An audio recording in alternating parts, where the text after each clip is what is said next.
Segundo Reis, capítulo 13, nós vamos ler do versículo 14 até o 19 e depois o 25. Seja bem-vindo. Eu disse antes que talvez meu principal chamado seja o de ensino. Eu amo ensinar a palavra de Deus. Mas nessa noite, eu sinto o Espírito Santo me incomodando, me empurrando numa direção onde talvez a gente vai ter um ambiente até mais profético do que só de ensino. Eu creio que não é só um tempo de alinhamento, mas um tempo de despertamento. Então, permaneça sensível ao que o Espírito Santo pode fazer aí dentro de você. Às vezes tudo que Deus precisa é um minuto de bobeira da sua parte, onde você baixa a guarda, se expõe, né? Onde Ele traz uma aplicação personalizada da palavra para você. Mas vamos ler juntos aí o texto. Segundo livro de Reis, capítulo 13, do 14 ao 19. O texto diz: estando Eliseu padecendo da enfermidade que havia de morrer, Jeoás, rei de Israel, desceu a visitá-lo. Chorou sobre ele e disse: meu pai, carros de Israel e seus cavaleiros. Então lhe disse Eliseu: toma um arco e flechas. E ele tomou um arco e flechas. Disse ao rei de Israel: retesa o arco, e ele o fez. Então Eliseu pôs as mãos sobre as mãos do rei e disse: abre a janela para o oriente, e ele a abriu. Disse mais Eliseu: atira, e ele atirou. Prosseguiu: flecha da vitória do Senhor, flecha da vitória contra os sírios, porque ferirás os sírios em Afeca até os consumir. Disse ainda: toma as flechas, e ele as tomou. Então disse ao rei de Israel: atira contra a terra, e ele a feriu 3 vezes e cessou. Então o homem de Deus se indignou muito contra ele, e disse: 5 ou 6 vezes a deverias ter ferido. Então feririas os sírios até os consumir. Porém agora só 3 vezes ferirás os sírios. Verso 25. Joás, filho de Joacás, retomou as cidades das mãos de Bene-Hadad, que este havia tomado das mãos de Joacás, seu pai, na guerra. 3 vezes Joás o feriu e recuperou as cidades de Israel. Pai, nós oramos e declaramos no nome do Senhor Jesus a nossa fé, a nossa confiança na liderança sobrenatural do Teu Espírito. Pai, nós reconhecemos a nossa limitação tanto em comunicar como em receber a Tua palavra. E nessa hora, a nossa oração é que o Teu Espírito nos guie além dessa limitação, a um lugar onde haja não só informação, mas haja revelação da Tua palavra, haja aplicação prática e personalizada do Teu Espírito. Nós oramos em nome de Jesus. E que, como o Senhor falou por boca do profeta Isaías, que a Tua palavra cumpra o propósito para o qual tem sido liberada.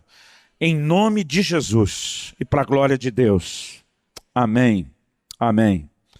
Eu olho para esse texto da palavra de Deus e algo que realmente me chama a atenção, algo que me desafia, é quando eu percebo que normalmente nós olhamos somente alguns extremos. Eu e você temos o hábito de às vezes enxergar só alguns extremos. Por exemplo, a gente imagina que normalmente tem 2 tipos de gente: o incrédulo e aquele que crê. O incrédulo não vai a lugar nenhum, porque toda a nossa relação com Deus é baseada na fé. E Deus não responde necessidade, Deus responde fé. Todo ímpio, todo pecador tem necessidade de ser salvo, mas não vai ser salvo porque precisa disso. Vai ser salvo apenas se crer. Porque a fé é aquilo que nos dá, né? O apóstolo Paulo diz: pela fé temos acesso à graça. E a salvação e tudo aquilo que está nos depósitos da graça só pode ser acessado pela fé. Então, normalmente a gente pensa, tem aquele que crê e tem aquele que não crê. Tiago diz: peça, porém, com fé, não duvidando. O que duvida é semelhante à onda do mar, levada e agitada pelo vento. Ele diz: não pense tal homem que receberá do Senhor coisa alguma. Ele começa falando sobre pedir sabedoria, mas ele termina dizendo: se não crê, não recebe nada. E normalmente a gente só pensa nesses 2 extremos. Tem quem crê e recebe o que Deus tem. Tem quem não crê e fica de fora daquilo que Deus tem. Mas hoje eu quero falar de um meio termo. Eu quero falar de gente que crê, que recebe, mas crê para algo menor do que aquilo que Deus sonhou. Recebe algo inferior ao que Deus planejou. E normalmente a gente não presta atenção que é possível crer, mas não estar necessariamente crendo como deveríamos ou para tudo aquilo que poderíamos crer. A história de Jeoás é algo que me traz temor ao coração. Porque é a história de alguém que se conformou com algo menor do que aquilo que Deus tinha. Eu olho para essas 3 flechadas que ele deu no chão. E eu percebo que, obviamente, há toda uma encenação acontecendo aqui, uma encenação que eu classificaria, chamaria de um ato profético. Jeoás vai fazer uma visita a Eliseu, me parece ser meramente uma visita social, uma visita de despedida. Eliseu já está muito velho. Quando você faz as contas dos reis, durante os reinados nos quais ele profetizou, você tem que dar no mínimo, uns 80 anos de idade para Eliseu, levando em conta que ele deve ter começado cedo. A palavra de Deus diz que ele morre logo depois desse episódio. De alguma forma, o rei percebe o estado dele, ele estava, como diria o mineiro, mais para lá do que para cá, e ele desce para essa visita social meramente despedido. Eliseu, mesmo nessa condição, já velho, idoso, acamado, se permite ser um instrumento de Deus. É algo que eu tenho aprendido, querido, não importa os desafios que eu e você possamos enfrentar, nada deveria ser uma desculpa que nos impeça de ser bênção na vida dos outros em qualquer circunstância que a gente atravesse. E ele se permite ser um instrumento de Deus e talvez pela última vez ele profetiza. Então ele vira para o rei e diz, abre a janela que dá para o Oriente. A nação de Israel estava em guerra contínua com a Síria. Acredito que quando ele manda especificamente a janela que dá para o Oriente, ele está apontando a direção onde o exército inimigo está acampado. O rei vai lá e abre, e diz, pega o arco e flecha, pegou. Agora atira, e o rei atirou. E quando Jeoás atira, a declaração de Eliseu é, esta é a flecha da vitória do Senhor contra os sírios. A pergunta é, até onde foi aquela flecha atirada pela janela? Eu, particularmente, não acredito que ela deve ter ido muito longe além do quintal da casa de Eliseu.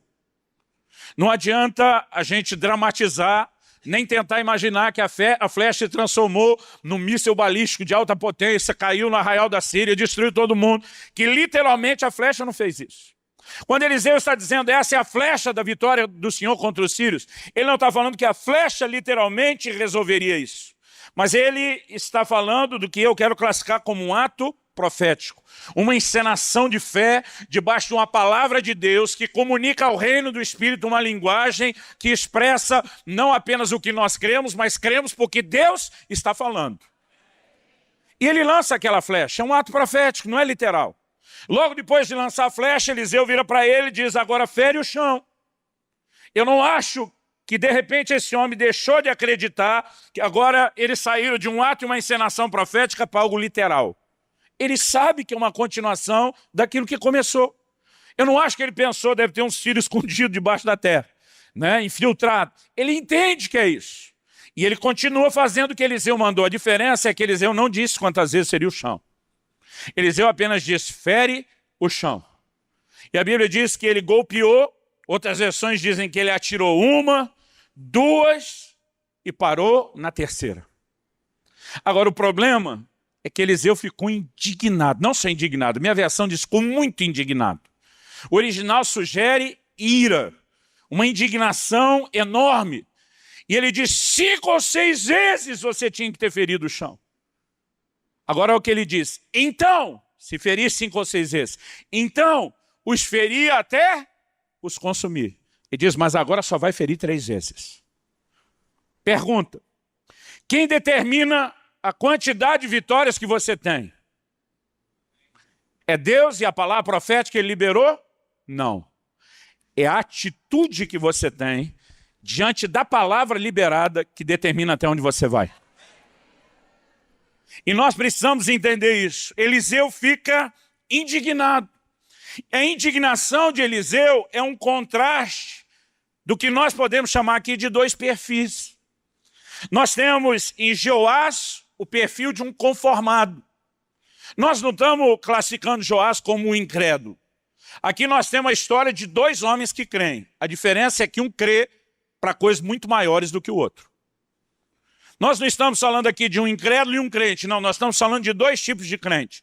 Mas um que se contenta com pouco e outro acredita, eu não posso parar antes de ter alcançado aquilo que Deus tem e aquilo que Deus planejou.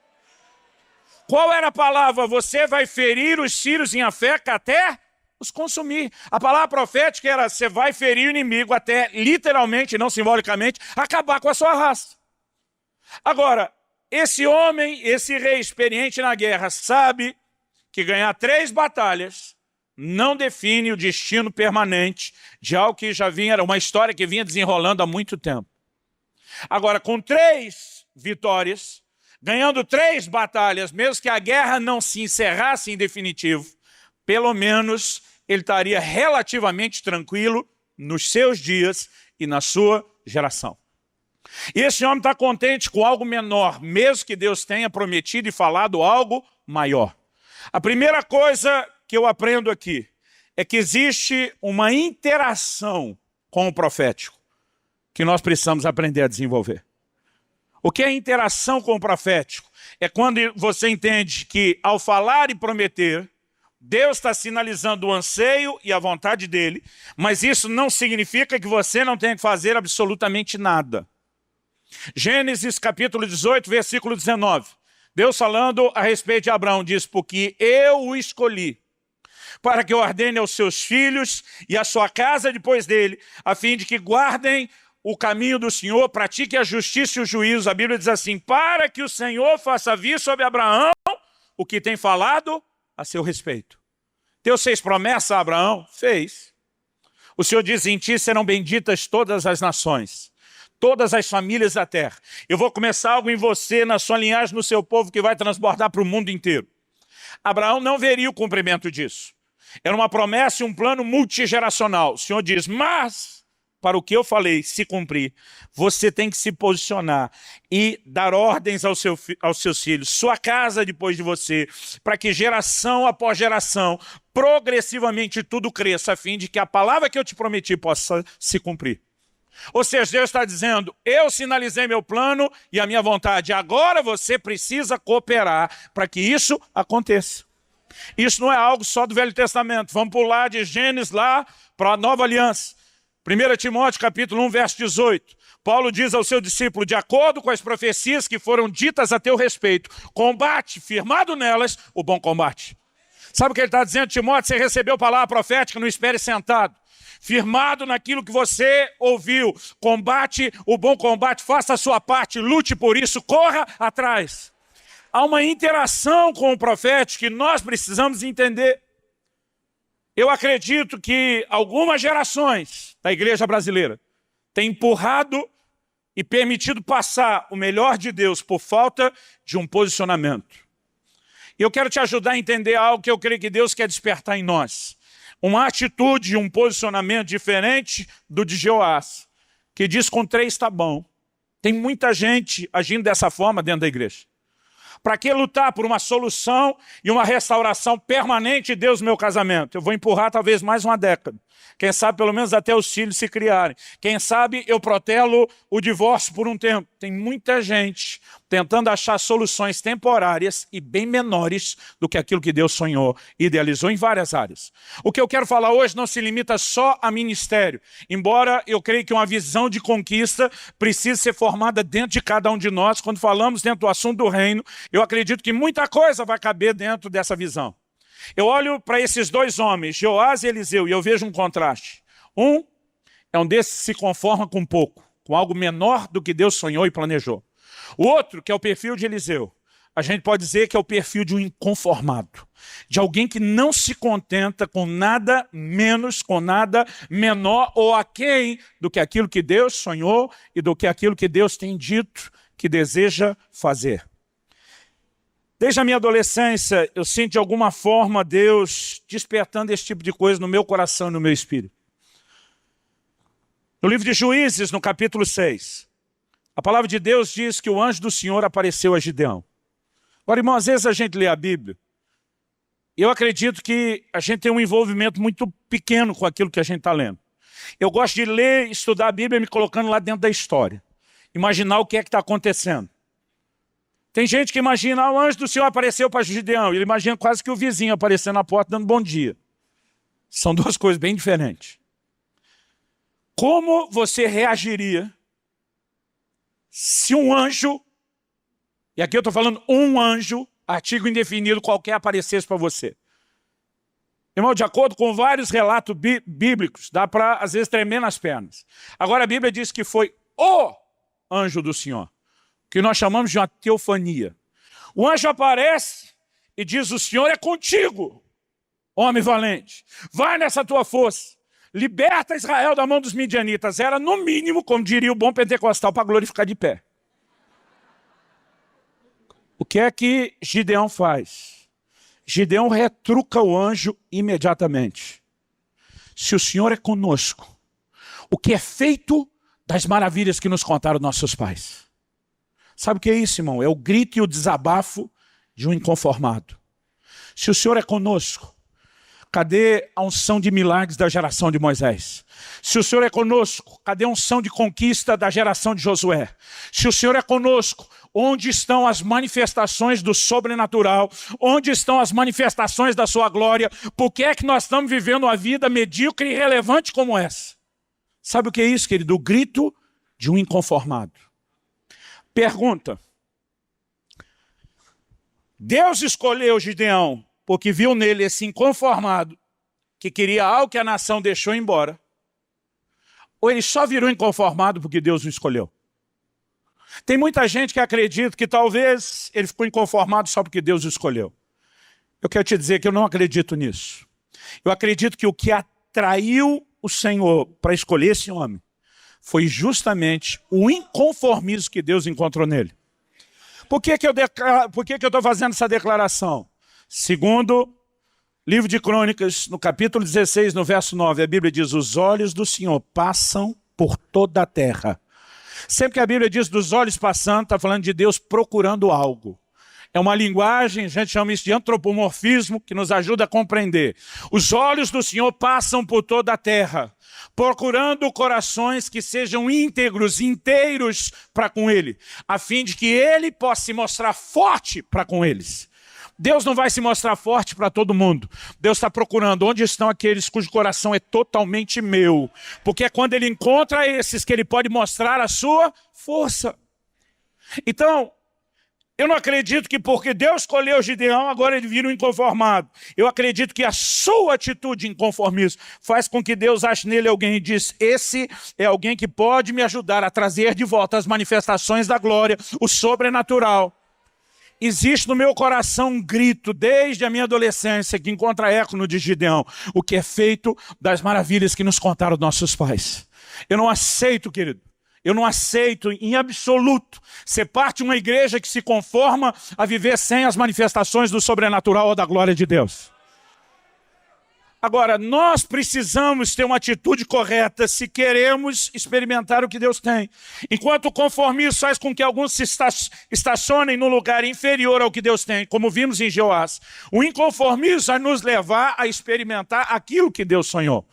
Mas o que é o inconformismo? É uma decisão minha e sua de dizer, se Deus tem mais, eu não vou me conformar com menos. Se Deus tem mais, eu não vou estacionar no meio do caminho. Se Deus tem mais, eu quero tudo o que Ele tem. Agora, quando eu olho para Eliseu, eu encontro nele, desde o início, do momento onde ele aparece na narrativa bíblica até esse último episódio que nós temos, eu encontro em Eliseu um inconformado. Um camarada, vamos tentar traçar um perfil de Eliseu. Quando que Eliseu entra no cenário bíblico? Não dá para falar de Eliseu sem falar de Elias. Porque, na verdade, Elias, embora seja um dos maiores vultos do Velho Testamento, vamos ser honestos, Elias desistiu do ministério antes de ter terminado. No momento que ele desistiu lá naquela caverna, ele está vivendo uma decepção, ele transborda isso quando diz, não sou melhor do que meus pais. Me parece que a decepção de Elias é, eu queria ter ido além da geração anterior e não consegui. Pensa num cara bipolar na Bíblia, é o tal do Elias. Um cara que uma hora está num cenário de avivamento fazendo descer fogo do céu, a nação cai de joelho gritando, só o Senhor é Deus. Eu tive alguns dias atrás lá no Alto do Carmelo, eu fiquei pensando o que seria para um pregador de hoje, não precisava nem ser só um profeta do Velho Testamento, ver uma nação cair de joelho gritando só o Senhor é Deus. Isso talvez é uma das maiores cenas de avivamento que você vai achar na Bíblia. Esse camarada vê fogo descer do céu, ele não precisou botar fogo no altar. Mas daqui a pouco ele está enfiado numa caverna pedindo para si a morte. Ele diz para Deus, deu, para mim deu. Deu a conta, deu a tampa, deu o que tinha que dar, estou fora. Elias desistiu. Agora deixa eu te dizer uma coisa, no reino de Deus, até para desistir, até para cair fora, você tem que ser responsável. Quando ele apresenta para Deus a carta de demissão, e o interessante é que o patrão aceitou, o patrão diz, mas vai cumprir um aviso prévio primeiro. E além de cumprir o aviso prévio, seja responsável e ache um substituto. O Senhor diz, nas suas últimas tarefas do aviso prévio, você vai ungir Jeú, rei de Israel, vai ungir Azael, rei da Síria, e o Senhor diz para ele, e você vai ungir Eliseu, profeta, em seu lugar. É a única vez que você vai achar isso na Bíblia, alguém sendo ungido no lugar do outro. Por que que tem que ungir um profeta no lugar dele? Deus está dizendo, se você vai vazar e cair fora antes, ache quem termine o que eu te mandei fazer e que você está desistindo. Até para desistir, irmão, você tem que ser responsável. O que é que Elias fez? Não ungiu nem Jeú, rei de Israel, nem Azael, rei da Síria. Quem teve que ungir os dois reis depois foi Eliseu. Ele vai direto no menino Eliseu, joga o manto e diz, agora é contigo, velho, estou fora. Então Eliseu aparece no cenário bíblico na sequência da desistência de Elias. Agora, irmão, deixa eu te dizer uma coisa. Substituir um cara bom é um desafio. Substituir um cara muito bom é um desafio maior ainda. Compre pelo link na descrição desse vídeo. Por que você acha que Deus tem que falar para Josué, não temas, não te espantes, como fui com Moisés, serei contigo? Moisés é o maior vulto do Velho Testamento. Moisés era o cara. O próprio Deus disse, tem profeta aí, só chega nesse nível. Moisés está no outro patamar. Irmão, você imagina um cara que profetizou a vinda do Messias, dizendo, Deus há de levantar, irmãos, um profeta semelhante a mim. O cara anuncia a vinda do Messias, dizendo, vai ser do meu nível. Fala sério. Aí o Josué fica sabendo que Deus vai levar o Moisés embora e o Josué tem que assumir a bronca. O bicho estava apavorado. O Senhor diz, não temas, não te espantes, como fui com ele, você contigo. O Senhor fica tentando acalmar Josué. E nenhum de nós vai jogar pedra nele, porque o desafio era gigante. Agora, você não vê a mesma atitude em Eliseu. Quando Elias disse, você vai me substituir, ele disse, estou dentro. Na hora, irmão, ele dá fim já nos boi, resolve o negócio e diz, vamos embora. Hashtag tamo junto, Elias. A resposta dele é imediata. Agora, ele não só, em momento nenhum da narrativa bíblica, parece ter tremido, como ele ainda foi abusado. Segundo Reis, capítulo 2, vou pegar carona aí na moda nova que o João lançou, lê lá depois, para economizar minha voz. Achei legal essa. Se a Bíblia diz que os bereanos iam conferir para ver se era assim, é porque não lia tudo, tinha coisa que só mencionava. E o que ajuda o pregador também é o jeito que Hebreus fala. É bom para quem está ruim da memória. Ele diz como disse alguém em certo lugar, nem diz quem nem onde. Aí quer achar quem e onde, te vira, vai lá na concordância. Vamos usar a ferramenta. Segundo o livro de Reis, capítulo 2, diz que chega o momento de Elias ir embora, não é novidade. Elias sabe, Eliseu sabe. Eles saem de Gilgal e passam em mais 3 lugares. Em todo lugar onde eles chegam, os filhos dos profetas sabem. Pensa numa turma que não sabe guardar segredo. É o tal dos profetas. Todo mundo sabe, então não é novidade. Agora vamos pensar que os atos de Elias, os atos de Eliseu, os atos desses profetas, todos são feitos com a consciência de que chegou o dia. Elias diz para Eliseu, segura a onda aí em Gilgal, que o Senhor mandou a Betel. Eliseu diz, tão certo como vive o Senhor, não te largarei não te deixarei nem largarei do teu pé. Isso na tradução da Bíblia, na linguagem de hoje, do pastor Luciano Subirá, versão street, que é mais descolada. Aí eles saem juntos. Quando chega a Betel, ele diz, agora segura a onda que o Senhor mandou a Jericó. Tão certo como vive o Senhor, não te deixarei nem largarei do teu pé. Quando chega em Jericó, ele diz, segura a onda que o Senhor mandou ao Jordão. Tão certo como vive o Senhor, não te deixarei nem largarei do teu pé. Quando eles estão saindo por Jordão, Elias diz para ele, que queres que eu te faça antes que eu seja tomado de ti? Deixa eu te dizer qual é a minha leitura. Garoto, dá para dar um pouquinho de espaço? Eu estou para ir embora. Eu estou na reta final, você não desgruda. O que é que está faltando? O que é que você ainda não tem que você não me deixa? E parece que o dia inteiro o menino estava esperando isso. Além de não tremer na base, de assumir o papel e dizer, eu quero porção dobrada do Espírito que está sobre você. Ele não pediu porção dobrada do Espírito Santo, como alguns pregadores dizem. Se receber porção dobrada do Espírito Santo, você morre. Você não aguenta nenhum dele, imagina dois dele. Ele diz, eu quero porção dobrada do Espírito que está sobre você, da unção que te define. Irmão, Elias era um cara acostumado com o sobrenatural, mas ele olha porque Eliseu pediu e diz, dura coisa pediste. Sabe o que eu acho que Eliseu está dizendo? Até eu duvido desse negócio. Que você pode ter o dobro do que eu tive. O que levou Eliseu a fazer esse tipo de pedido? Eu vou te dizer o que eu acho. Vou ter o bom senso de dizer é o que eu acho. Eu acredito que Eliseu está olhando para Elias dizendo o seguinte, nas entrelinhas. E já que está nas entrelinhas, vamos tomar liberdade, deixar bem contextualizado. Imagina ele dizendo, véi,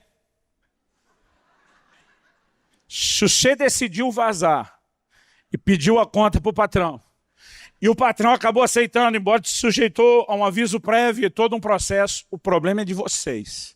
Eu não tenho nada a ver com isso. Mas se para você vazar, eu tenho que te cobrir, e eu quero que você saiba que eu considero uma honra te cobrir, eu aceito isso desde que isso não anule o meu próprio chamado. Antes de você desistir da sua missão, Deus já tinha uma missão para mim. Deus já tinha um plano e um propósito para mim. Eu seria profeta com ou sem você. Então é o seguinte, eu aceito te cobrir desde que eu encarne 2 profetas em um só. E como o meu ministério não seria menor do que o seu, eu quero o meu e o seu junto, 2 vezes você. O garoto era abusado ou não era? Irmãos, esse negócio de porção dobrada não é simbólico, é literal. Elias operou 7 grandes milagres, Eliseu 14. Se você somar tudo que Elias fez, 14, somar tudo que Eliseu fez, 28. O interessante é que Eliseu morreu e faltava 1, mas Deus não fica devendo nada para ninguém. A Bíblia diz, saíram para fazer um enterro. Quando saem para fazer o enterro, eles percebem o inimigo se aproximando, guerra. Irmão, foi o serviço fúnebre mais rápido da história. Os caras, acho que olharam em volta, acham uma cova aberta que nós não podemos levar o defunto de volta para a cidade. E a Bíblia diz que a primeira que viram despacharam. Despachar ficou feio, né? Despacharam o corpo. A Bíblia diz que quando jogaram e o corpo caiu na cova, era a cova de Eliseu, tocou os ossos de Eliseu. Eu fico pensando nisso, irmão, eu quero unção até os ossos, até o tutano. Quando bateu nos ossos de Eliseu, ressuscitou. Eu fico imaginando do que esses amigos dele correram mais. Se era do inimigo que estava vindo, ou do amigo ressuscitado atrás. Pera eu! Deve ter sido uma loucura. Agora, o que leva alguém a encarar um Elias, talvez depois de Moisés, o maior vulto do Velho Testamento, e dizer, eu quero o dobro do que você teve. É a atitude de um inconformado. Mas vamos continuar vendo esse perfil de Eliseu. Elias foi tomado, a Bíblia diz, veio uma carruagem de fogo, separou os 2, subiu ao céu num redemoinho. A pergunta é, e agora que Elias foi embora? O texto diz que antes de chegar onde estavam, os 2 atravessaram o Jordão a pé enxuto. O que é isso? O milagre que a geração inteira de Josué viu, os 2 experimentaram só eles, VIP. Milagre personalizado. A Bíblia diz que o Elias pegou a capa, feriu as águas, Jordão se abriu, os dois passaram. De novo, irmão, quero que você tente imaginar como é que você atravessaria esse rio. Porque acho que tem crente que lê, os dois passaram, e ele se imagina atravessando a faixa de pedestre, como se fosse a coisa mais normal do mundo. Irmão, o Jordão secou na frente dos dois. Os dois passaram. Eu, no lugar de Eliseu, me imagino... Eu me imagino passando aquilo na maior da empolgação. E se fosse hoje, selfie para eternizar o momento. Com certeza, se fosse hoje, eu faria um selfie. Agora, eles estão do lado de cá. Elias foi embora. Antes de Elias ir, ele olha para Eliseu e diz, se me vires, quando for tomado de ti, assim será, senão não. E há um momento que Eliseu tem que fazer uma escolha. Enquanto ele acompanha o Elias subindo, e ele vê a capa caindo. E ele não apenas viu, sabendo que tinha recebido o que Deus liberou, mas ele passa a mão naquela capa. E agora ele pega aquela capa e imagina ele olhando para o Jordão. Olhando para a capa, olhando para o Jordão. E imagina ele pensando, é ruim que eu vou voltar nadando.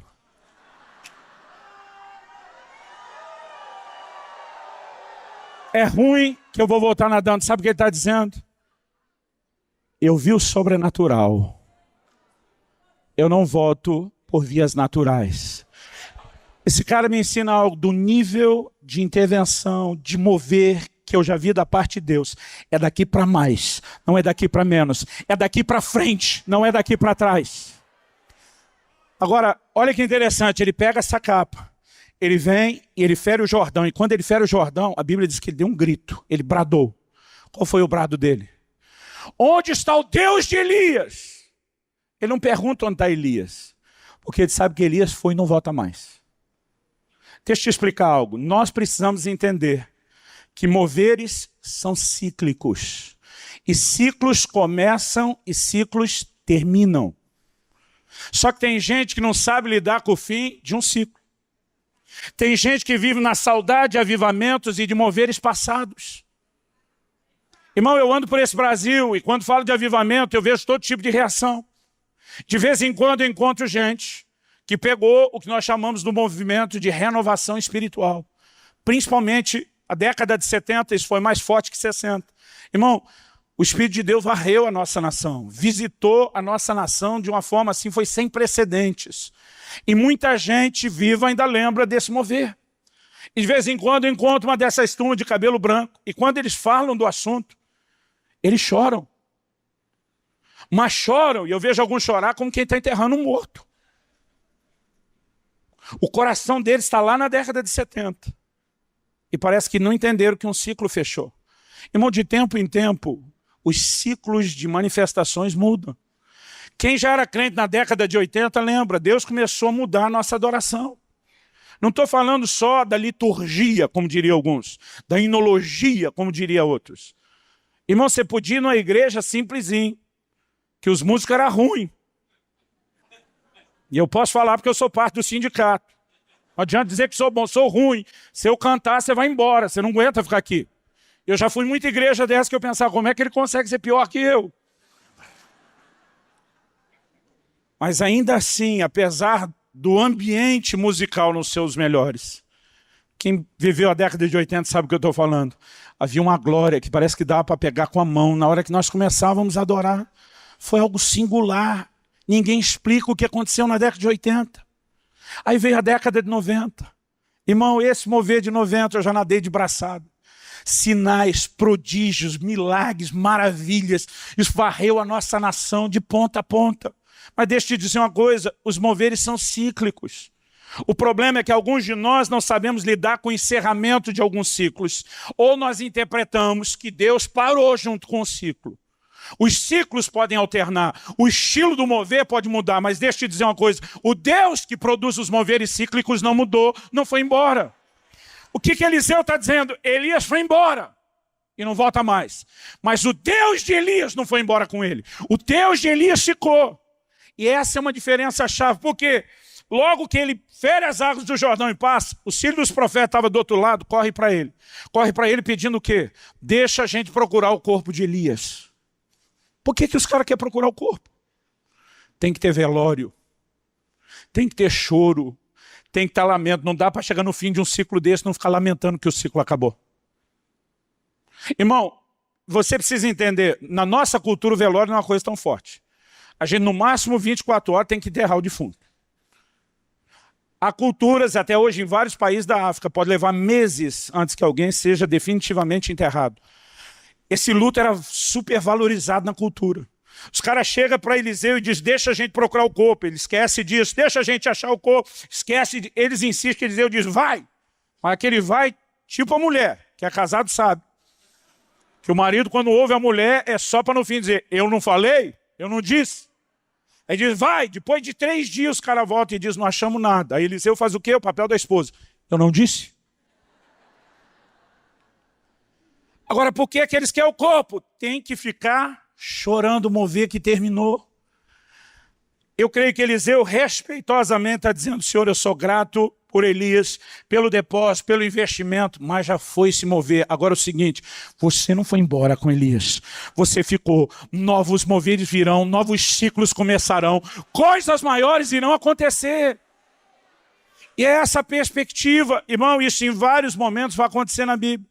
Abre sua Bíblia aí comigo, lá no livro de Esdras, no capítulo 3, e vamos ler do versículo 10 até o 13. Esdras, tem isso aí na Bíblia sim. Capítulo 3, a partir do versículo 10.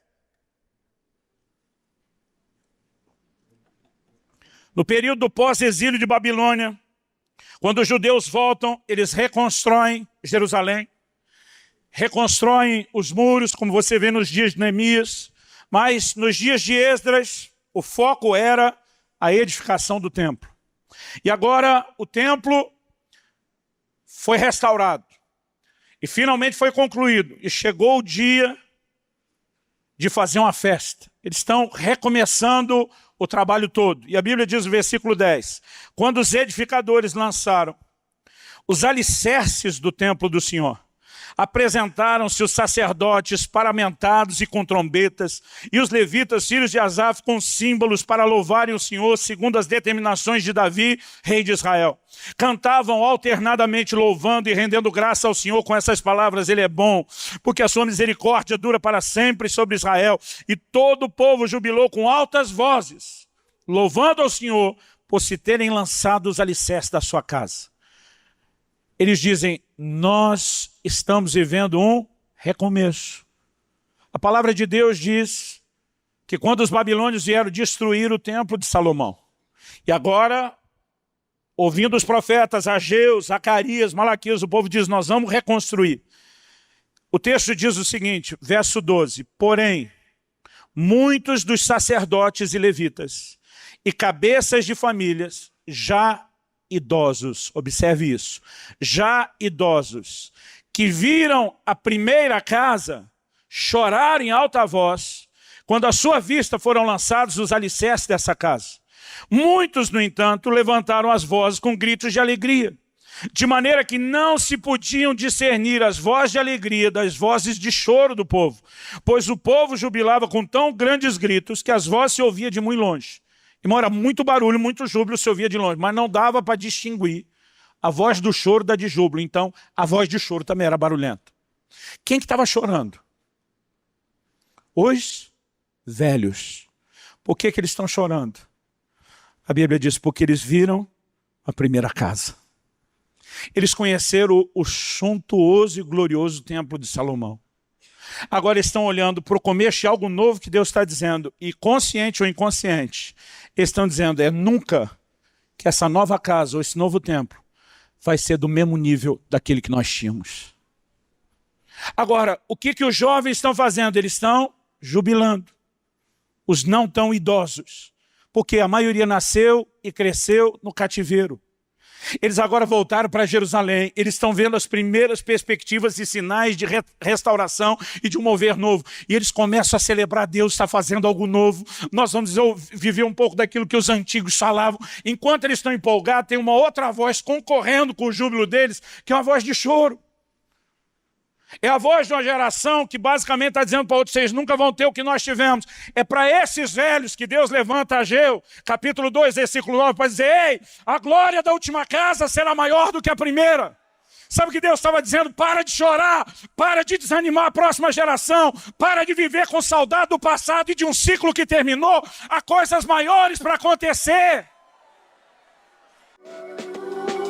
Compre pelo link na descrição desse vídeo. Agora, sabe o que dói no meu coração, querido? Nós temos visto muitos ciclos, Deus seja louvado por isso.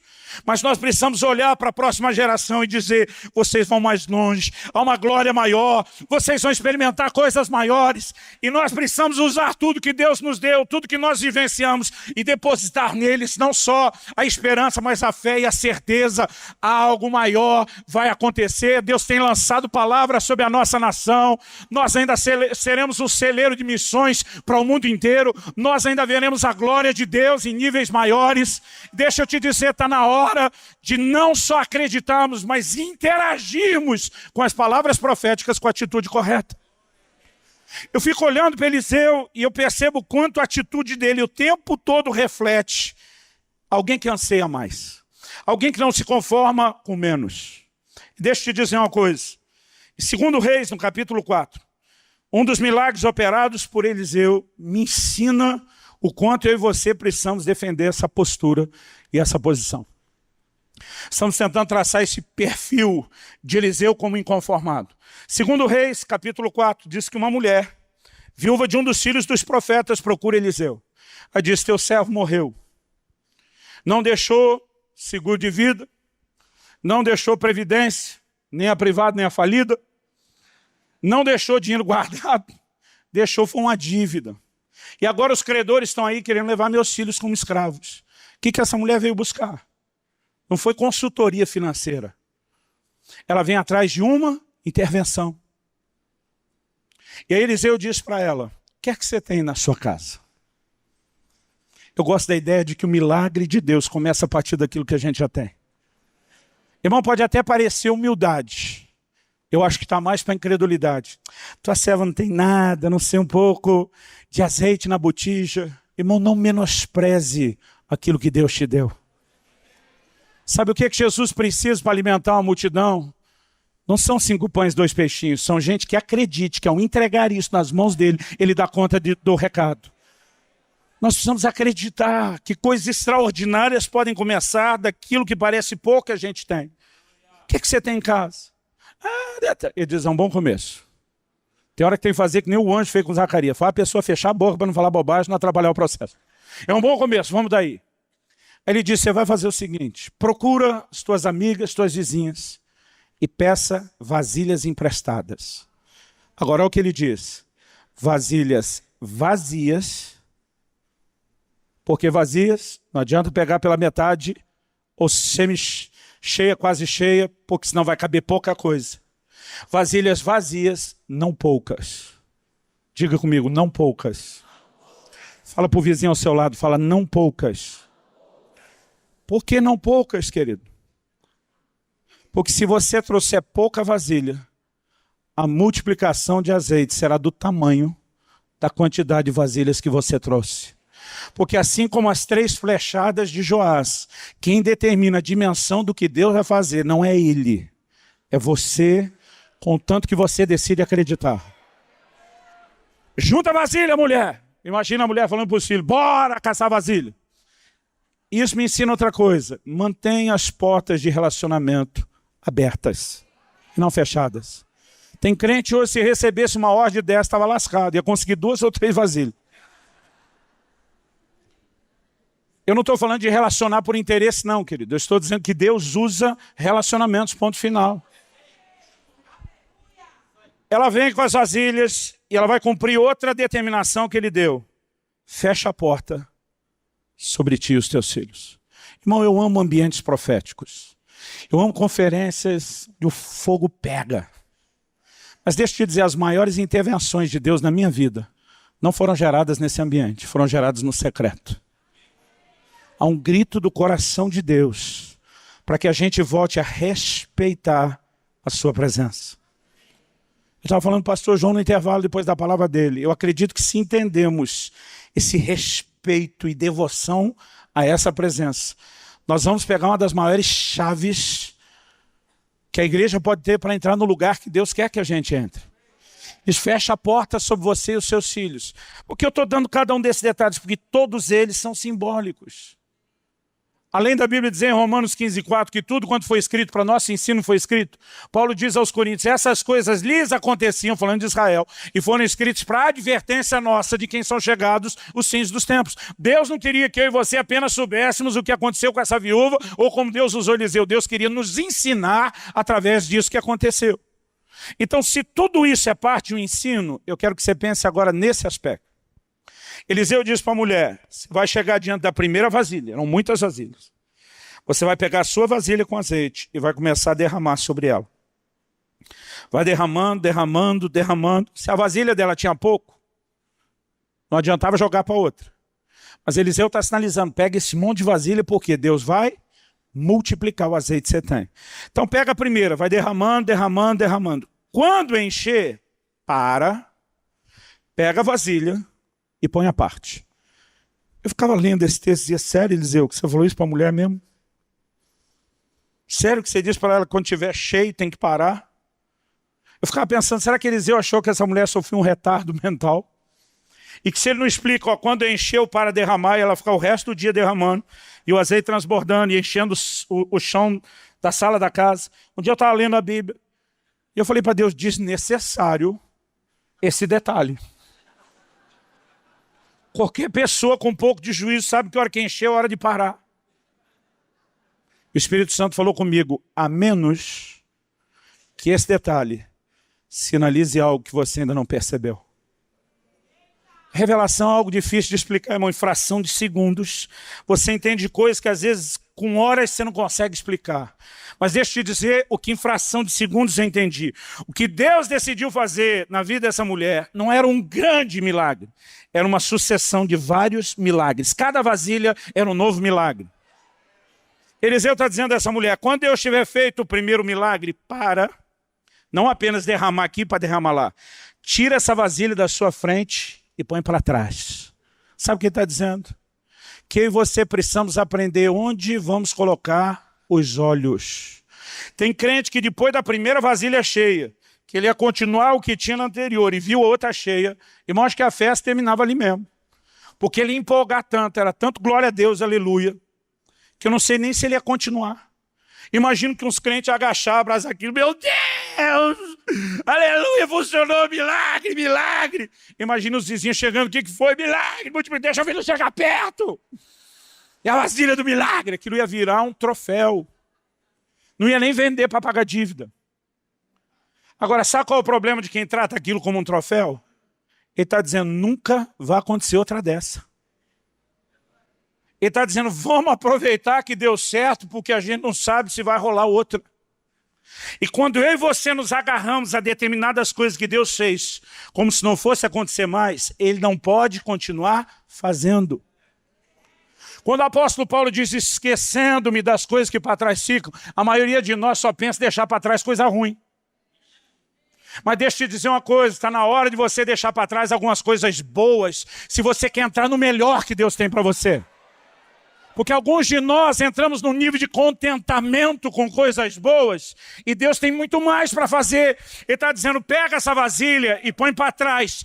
Tira os olhos do que Deus fez. Foca no que Ele ainda quer fazer. E quando Ele encher a próxima, põe para trás e vai para outra. E quando Ele encher, põe para trás e vai para outra. Irmãos, está na hora de nós começarmos a pegar todas as coisas boas que Deus fez, Senhor, muito obrigado. Eu sou agradecido, mas não significa que eu já estou contente. Não significa que eu estou satisfeito, porque tem mais vasilhas. E eu e você precisamos acreditar que Deus quer encher cada vasilha. Quando Eliseu falou, pega o máximo de vasilha que você puder, ele está dizendo, não para antes de alcançar o que Deus tem para você. Alguns de nós temos crido para provisão e recebido provisão numa medida inferior ao que Deus queria. Alguns de nós temos crido para avanços no ministério e recebido, mas é algo inferior ao que Deus sonhou. Eu não consigo entender a cabeça de alguns pastores. Me perdoe se isso for desabafo demais. Camarada começa a igreja e dá o sangue, ele luta, trabalha. Passou 200, 300 pessoas, está pagando as contas. A gana de ver o reino crescer vai embora. Eu fico me perguntando, o que estava te motivando? Era só alcançar a estabilidade que paga o seu salário? Irmão, muitas vezes nós paramos e perdemos a gana de conquista antes da hora.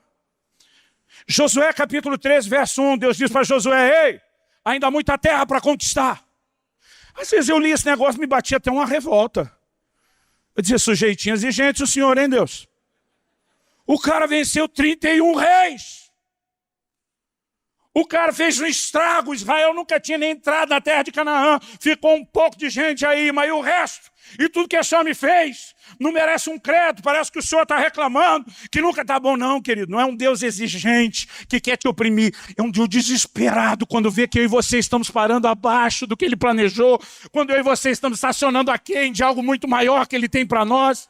E da mesma forma, como falou com Josué, a voz profética está tentando despertar a igreja brasileira e dizendo: ei, ainda há muita terra para conquistar.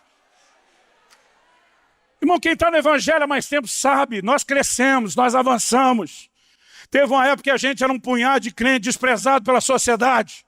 Hoje a gente já tem um certo respeito, um certo nível de conquista, mas deixa eu te dizer, nós não estamos nem perto do que Deus tem para nós. Eu me recuso a parar enquanto não ver essa nação rendida aos pés de Cristo. Enquanto não ver o reino de Deus estabelecido com poder. E a voz de Deus está dizendo: há muita terra para conquistar. O que Ele está dizendo? Não se conforme. Não se acomode. Não pare antes da hora. Quando nós entendemos isso e começamos a corresponder com Deus, as coisas vão tomar um outro rumo. Eu preciso parar de falar. Vamos ficar em pé, vamos orar. Algo que Deus quer liberar dentro de cada um de nós.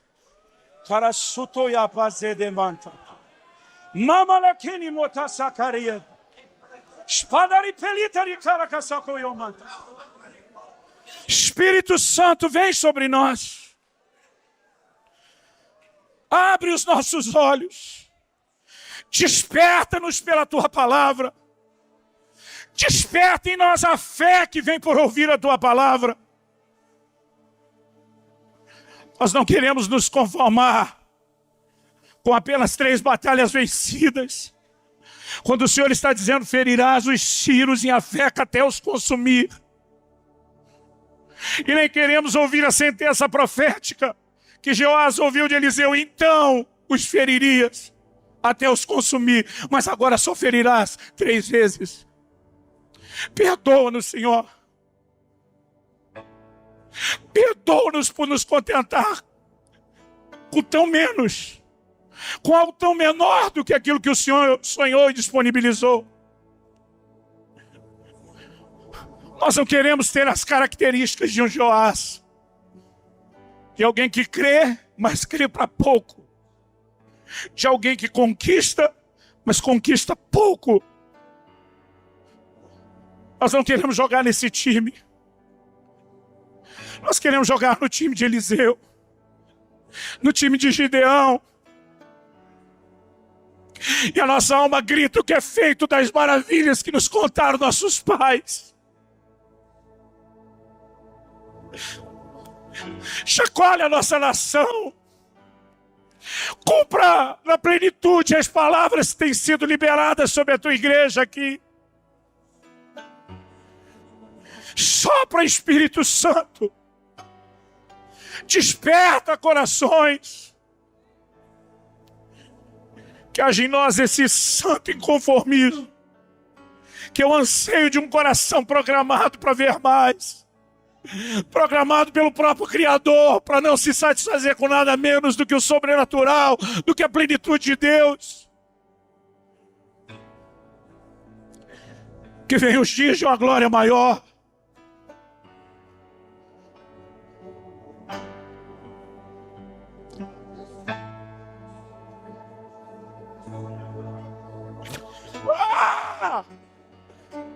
Nós clamamos por mais.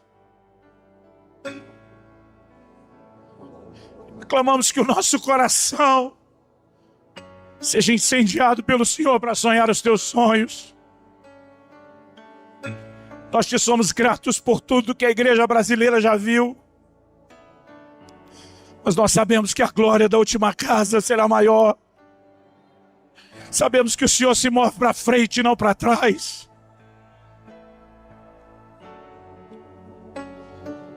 Te agradecemos o legado de todos os outros ciclos, de todos os outros moveres. Mas a semelhança de Eliseu, nós sabemos que gigantes, homens e mulheres de Deus extraordinários, podem ter sido sepultados, mas o Senhor não foi enterrado com eles.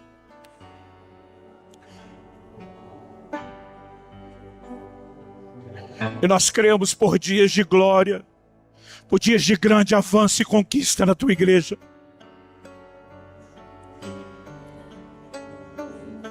E nós oramos como os apóstolos, dá que anunciemos com toda intrepidez a tua palavra. Enquanto o Senhor estende a mão para operar curas, sinais, milagres e prodígios, por intermédio do nome do teu Filho Jesus. Coloca a sua vida diante de Deus. Talvez você precise se arrepender por ter se conformado com algo menor do que o que Deus tem. Talvez você precise tomar a decisão de dizer: eu não vou me estacionar aqui, eu não vou parar agora. Talvez seja a hora de se permitir ser despertado por Deus e dizer: de fato, ainda há muita terra para conquistar. Talvez a semelhança de Moisés, você tenha um chamado, mas não viu as coisas acontecerem. E depois de 40 anos no deserto, talvez na condição de achar o sonho morreu, acabou, nada vai acontecer, a voz do Senhor fala novamente com ele e diz: Moisés, vamos libertar o povo. Alguns de nós acabamos desistindo, dizendo: já passou tempo demais sem que eu visse nada. Não importa se a culpa foi minha ou de Deus, já era. Não. Deus está atrás de gente que diga: eu não vou desistir antes de viver aquilo que Deus tem para mim. Eu não vou desistir.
Seja cheio do Espírito Santo. Seja cheio do Espírito Santo, aquele que é chamado nas Escrituras de o Espírito da fé.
Se você puder,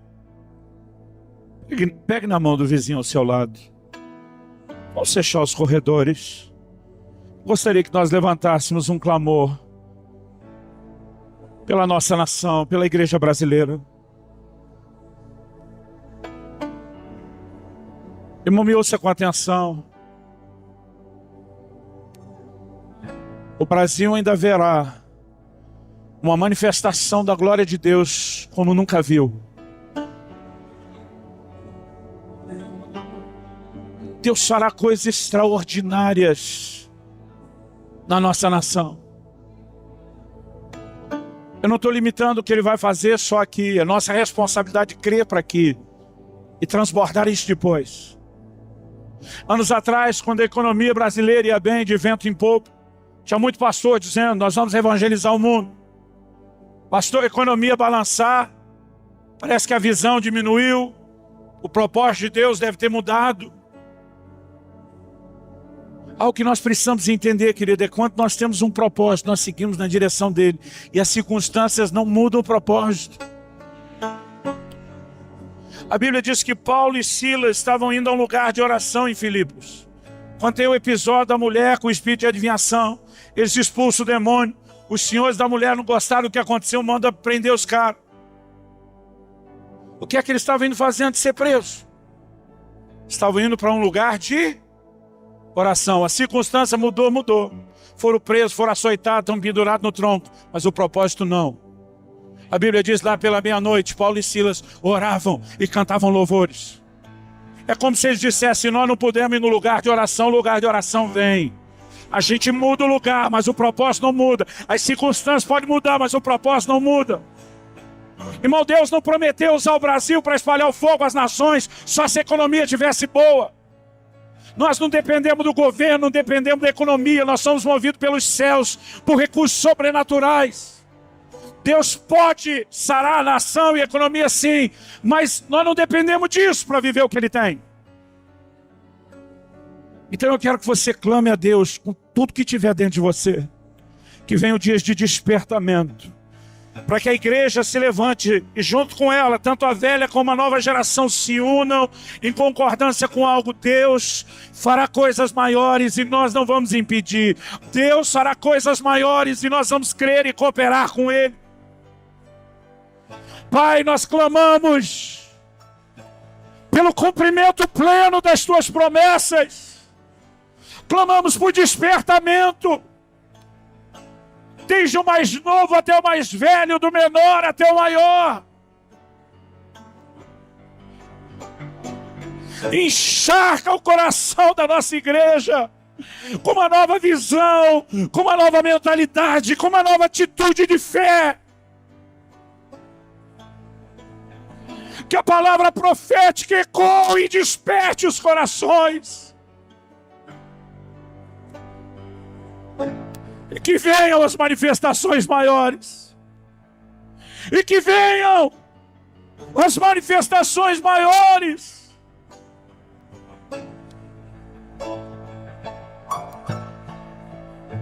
Porque há muita terra para conquistar.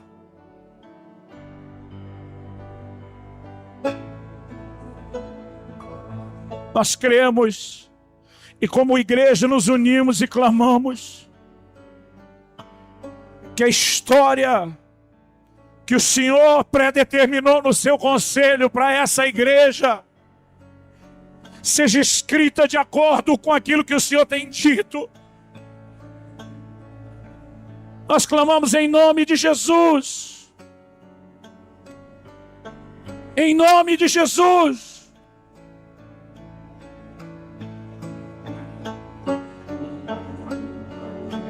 Em nome de Jesus. Compre pelo link na descrição desse vídeo. Pode até soltar a mão do vizinho.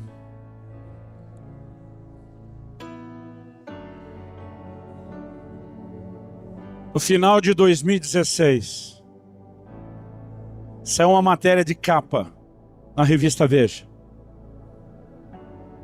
Título da matéria: em no máximo até 2040, o Brasil será uma nação predominantemente evangélica. Agora, preste atenção. Quem está falando isso não é gente crente. Não é nem gente que gosta da gente. É gente que está fazendo uma constatação de projeção estatística. A matéria dizia, na pior das hipóteses, se nós mantemos o nível mais baixo da curva de crescimento dos últimos anos, em no máximo 23 anos, estaria 2039, nós já seremos maioria absoluta na nação. A Bíblia não está falando de quem se diz cristão, está falando dos evangélicos. A Bíblia, a matéria da Veja. Agora preste atenção, de acordo com o último censo de 2010, 8 anos atrás, nós já éramos 40 milhões de evangélicos. As projeções mais baixas estão dizendo que nós estamos entre 50, alguns acreditam 60 milhões. Vamos imaginar que seja 50. Numa nação de 200 milhões, nós já somos 1/4 da nação. Sabe o que isso significa? Se cada um de nós ganhar mais 3 para Jesus. Não estou falando em fazer isso em um mês, nem só em um ano. Se cada um de nós levar só mais 3 a Cristo, a nação inteira está rendida aos pés de Jesus. O que essa projeção está dizendo é que se em vez de ganhar 3, cada um de nós ganhar mais 1 e levar 23 anos para isso, a gente já bateu a metade, passou dela. Agora sabe o que me dói o coração? É ver os ímpios que não gostam da gente, reconhecendo que nós estamos crescendo. E gente crente falando mal da igreja, achando que nós não vamos lugar nenhum. Eu fico pensando, como que vocês conseguem ser mais incrédulos que os incrédulos? Como? O Brasil ainda está por ver o que Deus fará por meio da sua igreja. E os olhos do Senhor passam por toda a terra. Os olhos do Senhor passam nesse recinto hoje aqui em Recife, procurando os corações inteiros para com Ele, para que Ele possa se mostrar forte. E a decisão de ser um canal é toda sua. Eu já tomei minha decisão. Há muita terra para conquistar. Eu não aceito ter conquistado a maior parte da terra. Eu quero ela toda. Eu quero a plenitude da herança. Outro dia eu ouvi alguém dizer, eu queria ter vivido no período dos apóstolos. Eu falei, eu não. Eu queria estar vivendo agora. Porque a glória da última casa será maior do que a primeira. Porque as últimas chuvas eram mais abundantes do que as primeiras.